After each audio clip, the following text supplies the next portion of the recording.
Hello everyone, welcome back to my YouTube channel the crazy scholar one. जैसे कि आपको पता है, आज की वीडियो में हम अपना नया topic that is high court पढ़ेंगे। पुरानी वीडियोस में हम अपने सुप्रीम कोर्ट के बारे में पढ़ चुके हैं। आज हम हाई कोर्ट्स के बारे में पढ़ेंगे। सो हाई कोर्ट के बारे में आर्टिकल 214 कहता है that there shall be a high court for each state. There shall be a high court for each state. हर एक स्टेट के लिए एक हाई कोर्ट होगा, ये बोलता है आर्टिकल 214। यूजुअली एक हाई कोर्ट एक स्टेट के लिए होता है, बट कभी कभी क्या होता है, एक हाई कोर्ट एक से ज़्यादा स्टेट या फिर एक स्टेट और एक यूटी के लिए भी हो जाता है। This is written in article 231। Article 231 कहता है parliament has the power to establish a common high court for 2 और मोर स्टेट और यूटीज़। पार्लियामेंट के पास ये पावर है कि वो एक ही हाई कोर्ट को 2 या 2 से अधिक स्टेट के लिए प्लस यूटीज़ के लिए भी बना सकती है। अगर एक हाई कोर्ट एक से ज़्यादा स्टेट्स के लिए होता है तो यूजुअली क्या होता है, वो डिवाइडेड होता है इनटू बेंचेस। उसकी कुछ बेंच बना दी जाती हैं। For example Bombay high court, जो इसकी मेन बेंच है, प्रिंसिपल बेंच है, वो तो मुंबई में है, लेकिन इसकी कुछ रीजनल बेंचेस भी हैं। ये जो रीजनल बेंचेस हैं वो हैं नागपुर में, पणजी में एंड औरंगाबाद में। यहाँ पर फ्यू जजेस बैठते हैं, ठीक है। जो मेन जजेस हैं वो तो मुंबई में बैठेंगे एक्स्ट्रा जजेस, लेकिन बाकी की नागपुर बेंच में, पणजी बेंच में, औरंगाबाद बेंच में कुछ जजेस उसमें भी बैठेंगे। जो बॉम्बे हाई कोर्ट है ये महाराष्ट्र के लिए, गोवा के लिए, दमन एंड दीव, दादर एंड नागर हवेली के लिए कॉमन है। मतलब एक हाई कोर्ट है जो कि 2 स्टेट और एक यूटी को सर्व करता है, ठीक है। इसलिए इसकी बेंचेस हैं। एक और बात याद रखना, जो कलकत्ता हाई कोर्ट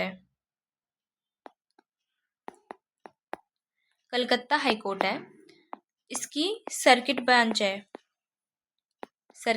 है in the port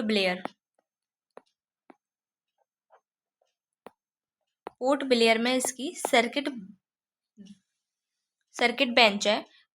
circuit bench का मतलब होता है कि फ्यू जजेस बैठते हैं फॉर फ्यू मंथ, कुछ महीनों के लिए।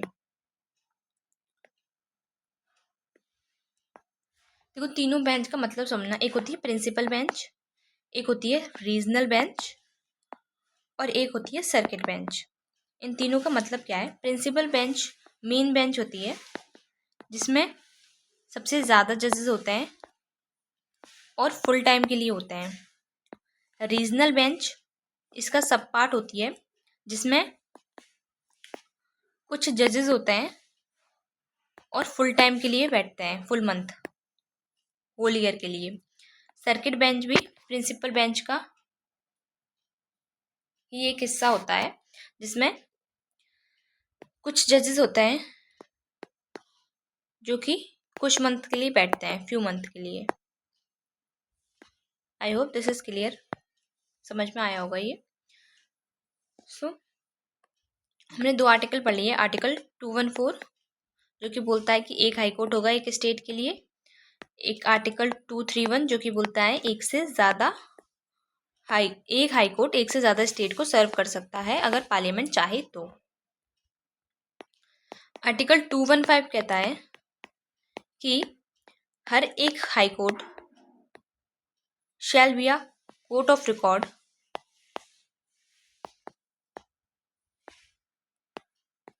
क्या होगी, हर एक हाई कोर्ट ऑफ रिकॉर्ड होगी, and shall have all the powers of such a court including the power to punish for the contempt of itself। ये हमने जब हम सुप्रीम कोर्ट्स की पावर पढ़ रहे थे तो हमने एज इट इज़ पढ़ा था सुप्रीम कोर्ट में। Article 129 of the supreme court भी यही कहता है कि सुप्रीम कोर्ट के पास ये पावर होगी कि वो अपने कंटेम्प्ट करने पर किसी को भी पनिश कर सकता है, और सुप्रीम कोर्ट ऑफ रिकॉर्ड रहेगा। सेम पावर हाई कोर्ट को भी मिलती है बाय आर्टिकल 215 कि हाई कोर्ट एक कोर्ट ऑफ रिकॉर्ड है एंड कंटेम्प्ट करने पर किसी को पनिश भी कर सकता है।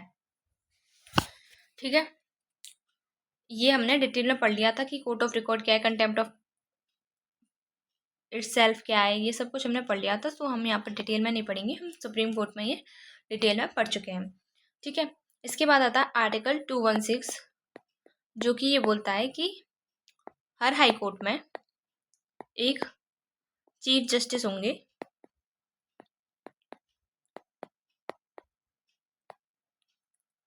ठीक है, एक चीफ जस्टिस होंगे। इसके अलावा जितने भी जजेस होंगे वो डिपेंड करेगा प्रेसिडेंट के ऊपर। प्रेसिडेंट में from time to time deem it necessary to appoint, president किसी को भी टाइम टू टाइम अपॉइंट कर सकते हैं अदर जजेस के रूप में। क्वालिफिकेशंस क्या हैं जज बनने की? क्वालिफिकेशंस ऑफ बीइंग अ जज इन द हाई कोर्ट। तो क्वालिफिकेशन में सबसे पहली क्वालिफिकेशन सिटीजन ऑफ इंडिया होना चाहिए वो। इसके अलावा 10 ईयर्स के लिए वो किसी भी सबऑर्डिनेट कोर्ट में या फिर डिस्ट्रिक्ट कोर्ट में जज होना चाहिए, या फिर वो 10 ईयर्स के लिए हाई कोर्ट का एडवोकेट हो, किसी भी हाई कोर्ट का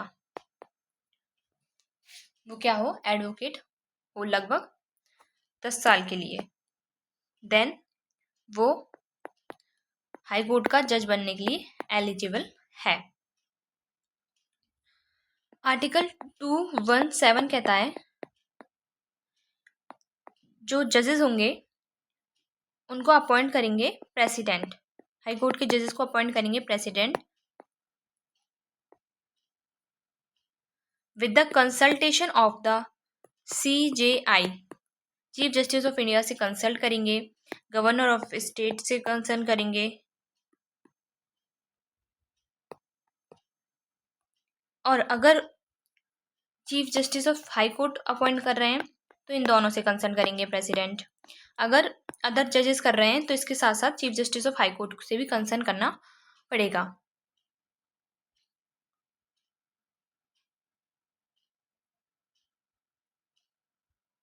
आई hope this is clear. Article 217 के बाद आता है आर्टिकल 219 ओथ के बारे में बताता है। ओथ ऑफ द जजेस ऑफ द हाई कोर्ट,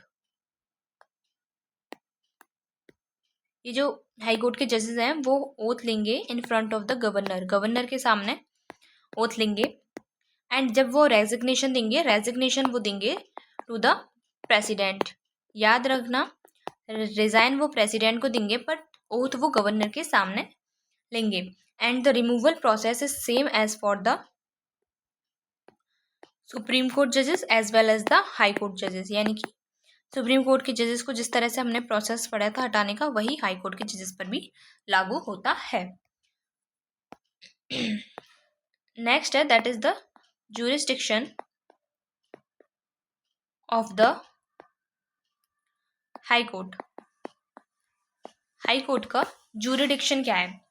तो इसमें 2-4 पॉइंट हैं, जैसे कि ओरिजिनल jurisdiction पढ़ेंगे हम, उसका दूसरा है रिट jurisdiction, ये भी पढ़ेंगे। अपेलेट jurisdiction है, इसको भी पढ़ेंगे। तो पहला jurisdiction ओरिजिनल jurisdiction क्या है, ये हमने सुप्रीम कोर्ट की जब हमने jurisdiction पढ़ी थी वो पढ़ लिया था। सुप्रीम कोर्ट का और इसका सेम ही है। ओरिजिनल ज्यूरिडिक्शन में क्या है, फर्स्ट इंस्टेंस पर अगर कोई केस सुप्रीम कोर्ट सुन रहा है then it is the original jurisdiction, यानी कि अपील नहीं होनी चाहिए। वो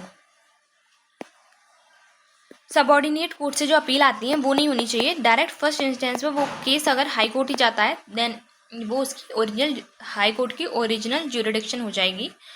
matters including the marriage, divorce,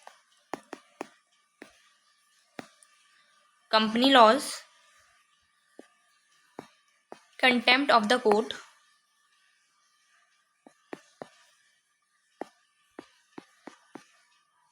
elections to the parliament,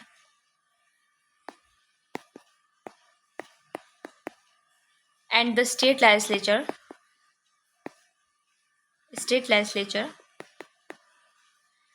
enforcement of the fundamental right, revenue matters,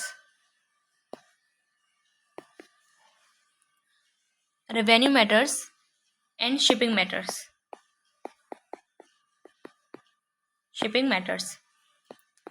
इस शिपिंग मैटर्स को बोलते हैं हम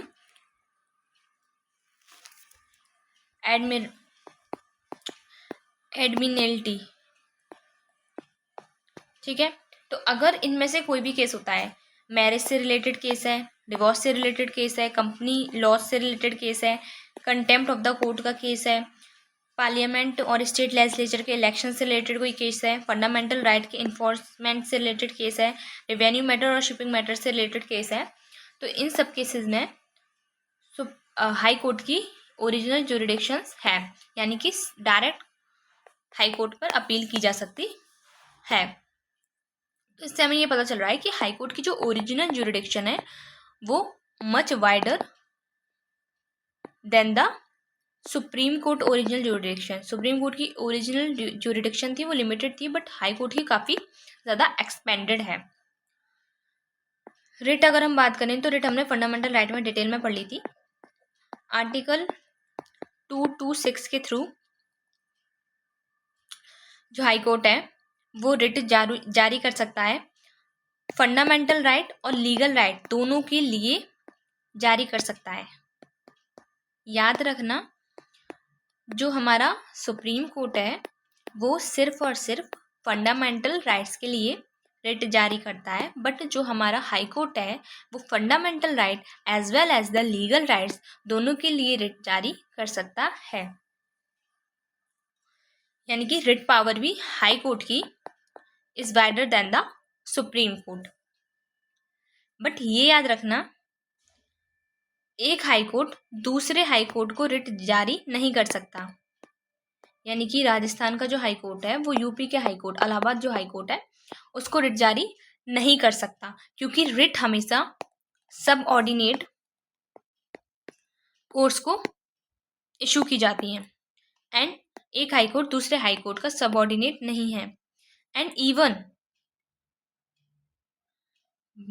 एक bench of the high court वो दूसरी बेंच को भी इशू नहीं कर सकते रिट।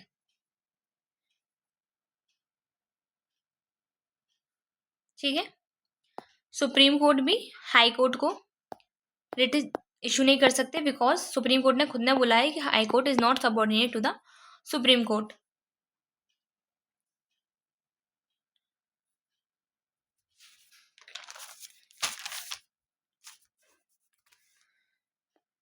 थर्ड वन आती है अपीलेट ज्यूरिडिक्शन।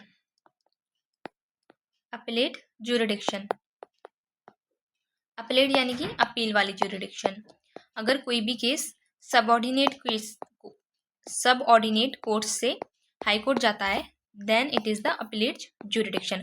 कोई सा भी मैटर हो, कैसा भी मैटर हो, वो सबऑर्डिनेट कोर्ट से हाई कोर्ट जा सकता है। ठीक है, नेक्स्ट हमारा टॉपिक आता है दैट इज द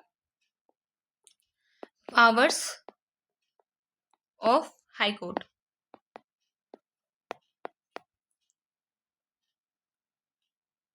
पावर्स क्या क्या है हाई कोर्ट की? हाई कोर्ट की पावर है कि high court can withdraw a case pending before any subordinate courts if it involves the substantial question of law. अगर कोई भी सबऑर्डिनेट कोर्ट में कोई भी केस पड़ा है पेंडिंग, तो अगर हाई कोर्ट चाहे तो उस केस को सबऑर्डिनेट कोर्ट से अपने पास ले सकता है। ये हाई कोर्ट के पास पावर है।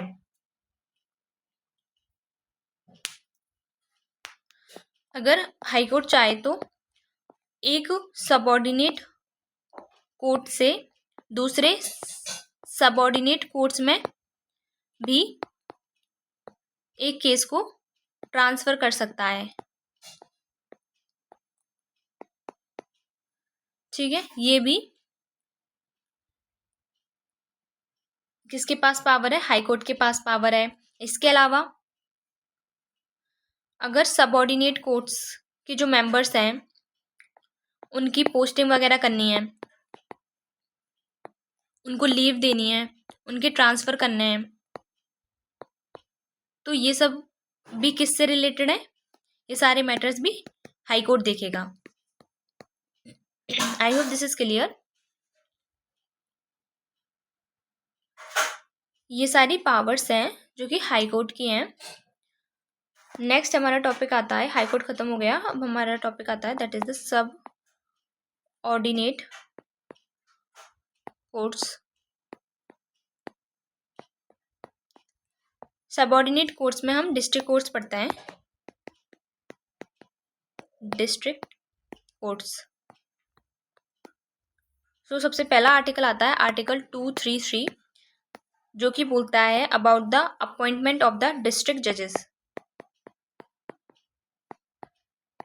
डिस्ट्रिक्ट जजेस के अपॉइंटमेंट से रिलेटेड जो आर्टिकल है वो कौन सा? आर्टिकल 233 है।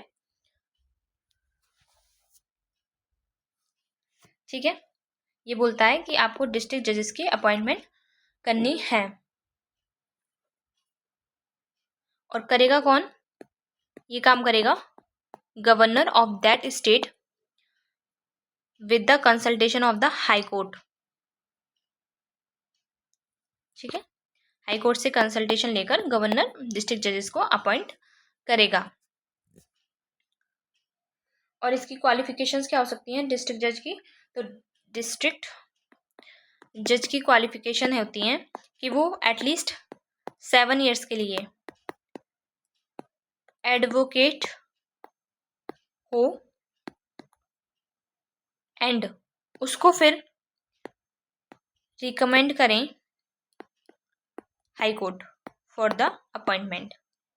यानी कि 7 साल तक वो एडवोकेट रहा हो डिस्ट्रिक्ट जजेस में ही, डिस्ट्रिक्ट कोर्ट्स में, एंड बाद में उसको हाई कोर्ट क्या करे? रिकमेंड करे फॉर द डिस्ट्रिक्ट जज। आर्टिकल 227 कहता है कि high court shall have superintendence over all the courts and the tribunals throughout the territory इंटर relation to which it exercise jurisdiction. यानी कि हाई कोर्ट के पास हाई कोर्ट सुपरिटेंडेंस है सभी का, सारे जो भी कोर्ट्स और ट्रिब्यूनल्स हैं जो कि हाई कोर्ट के ज्यूरिडिक्शन में आते हैं उन सबका सुपरिटेंडेंस कौन है? हाई कोर्ट है। ये बोलता है आर्टिकल 227। सबसे पहला आता है सुप्रीम कोर्ट। सुप्रीम कोर्ट से नीचे आते हैं high courts, and high court से नीचे आते हैं, एक आता है मेट्रोपॉलिटन कोर्ट और एक आते हैं डिस्ट्रिक्ट और सेशन कोर्ट्स। ठीक है, जो ये मेट्रोपॉलिटन कोर्ट्स हैं ये मेट्रो सिटीज़ के लिए होते हैं और बाकी की सिटीज़ के लिए डिस्ट्रिक्ट या फिर सेशन कोर्ट्स होते हैं।